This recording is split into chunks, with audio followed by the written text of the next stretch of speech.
Falar de identidade, cultura e comunicación é querer abranguer case toda a complexidade do ser humano organizado en sociedade. Se conseguimos aproximarnos a algunhas reflexións interesantes e, sobre todo, propiciar certo debate nun mundo de verdades prefixadas, algo teremos avanzado. Esta mesa redonda enceta unhas xornadas dedicadas a pensar colectivamente a posibilidade de atopar novos camiños para a esquerda. Probablemente estamos aquí porque se espera de nos algunha achega desde unha perspectiva de esquerda, ainda que no meu caso non vai a ser moi original. Non é doado debater serenamente ao redor da esquerda, do que é, do que non é, do que debe ser, do que non debe ser, de todas estas cousas. As posibles conclusións acaban sendo casi infinitas e moitas veces contradictorias. E ás veces é esa mesma contradicción profunda que instala en nós certa sensación de derrota, de inutilidade de toda a bagaxe acumulada polo movimento obreiro e pola esquerda durante décadas. É só unha sensación, pero ás veces é máis real do que deberá.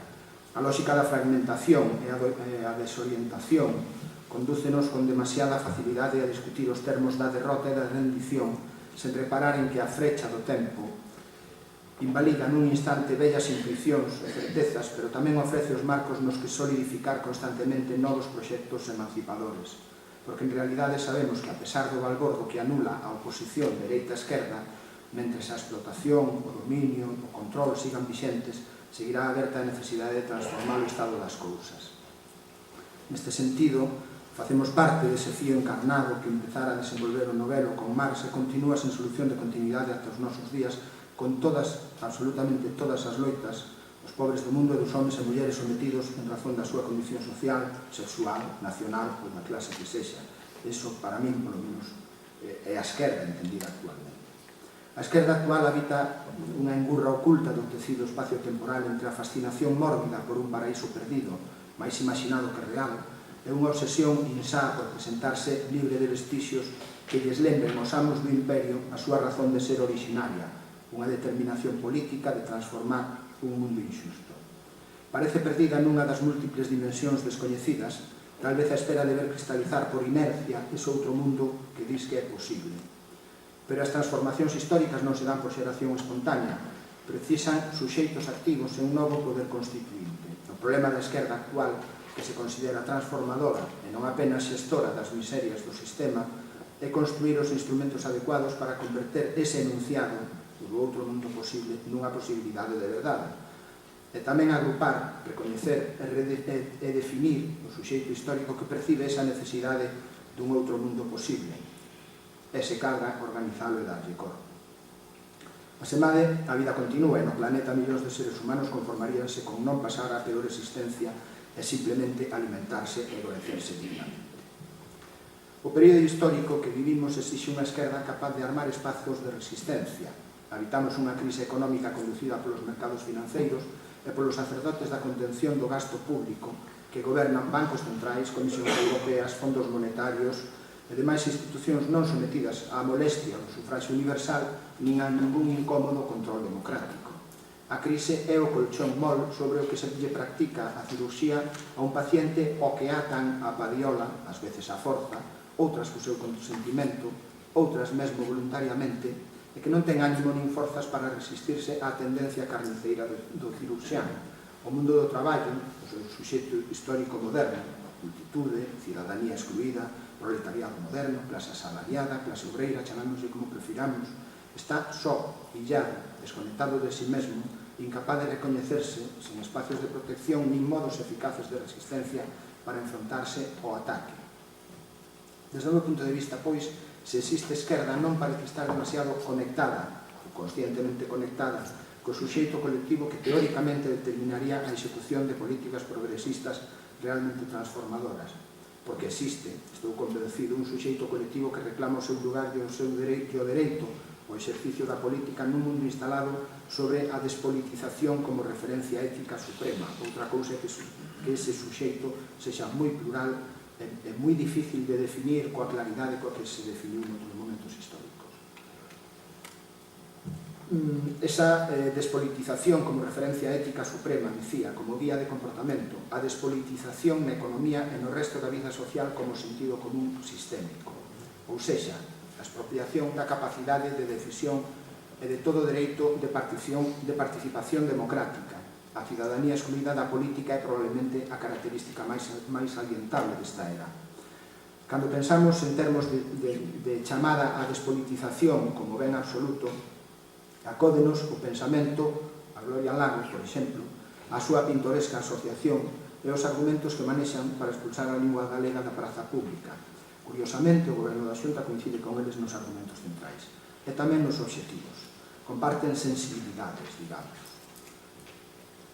A despolitización é o grande argumento que o mesmo serve para desestruturar as posibilidades normalizadoras e os timidísimos avances do pasado como para xustificar políticas de reclusión da lingua na subalternidade. A politización coa lingua é a acusación máis querida dos glotófagos para o goberno e para os negacionistas en xeral, a Real Academia Galega, os organismos sociais, o profesorado, os equipos de dinamización e normalización lingüística, todos aqueles que contesten a política lingüística oficial só perseguen unha politización perversa.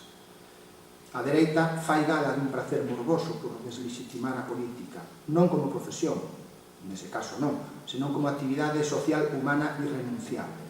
Así como a dereita, política, social e económica, non está disposta a perder o seu monopolio sobre a propiedade e desde este sobre a identidade, a cultura e a comunicación, tampouco acepta compartir a actividade política real, só cando a converte en pura profesión, unha actividade especializada que non debera ter competencia sobre os asuntos importantes, como a economía, por exemplo.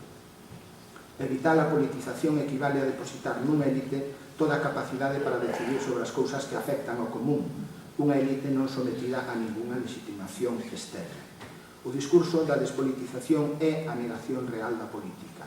Como contrapartida a esta expropiación real da capacidade política da cidadanía, que a converte nunha cidadanía excluída, ofrécese un escenario no que se representan as formas aparentes da participación, da opinión, mesmo da organización, sempre mediante persoas, organizacións e institucións interpostas, sempre mediante o diferimento, é dicir, mediante a entrega de toda a capacidade política a unha pequena elite de apariencia democrática. A reestruturación do mundo do traballo, que recibe o alcuño de crise, non sería posible sen esa expropiación da capacidade política e comunicativa da cidadanía excluída. Nesta encrucillada, a esquerda está obrigada a repensarse. E repensarse implica procurar na identidade do suxeito colectivo o que desexa referirse e mesmo representar.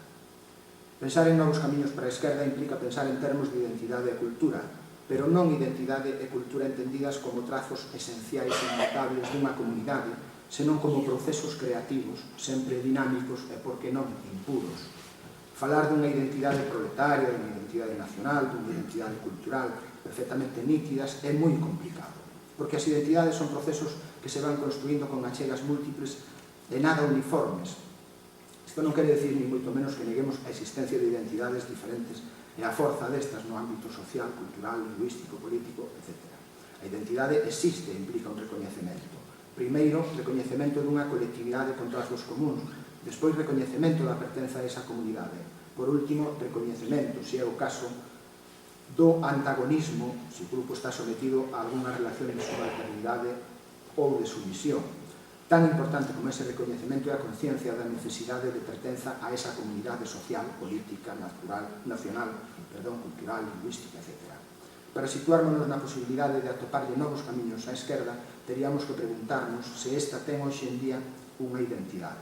E, sobre todo, se os suxeitos colectivos aos que se dirixe poden ser determinados en función dunha identidade común ou se cumpriría contribuir á construción dunha nova identidade colectiva a partir de posibles identidades de grupo, particulares, e mediante a creación de novos lazos.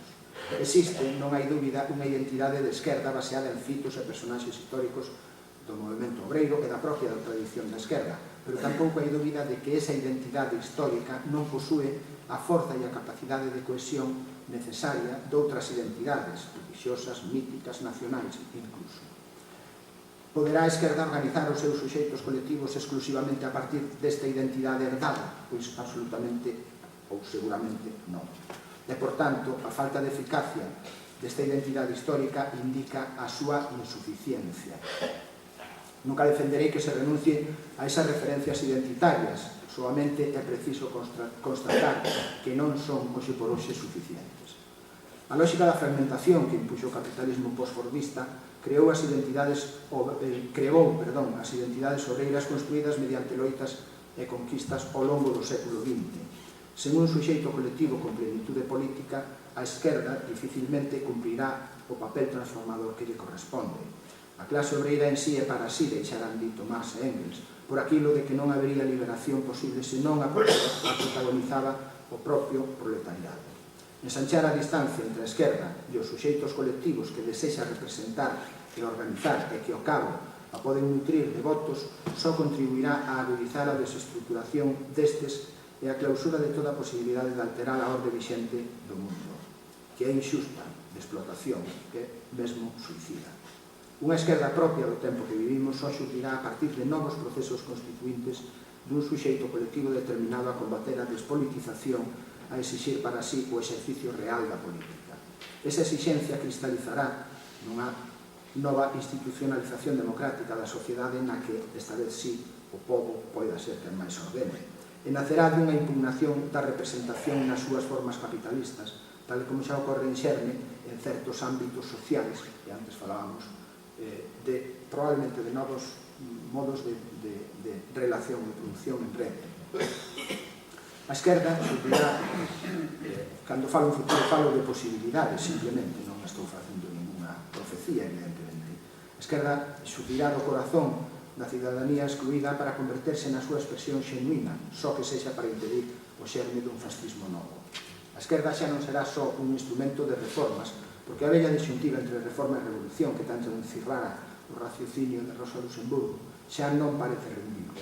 A reforma cadeu da parte do capital e ten como objetivo desestruturar cada unha das conquistas do movimento obreiro e da esquerda ao longo de todas estas décadas.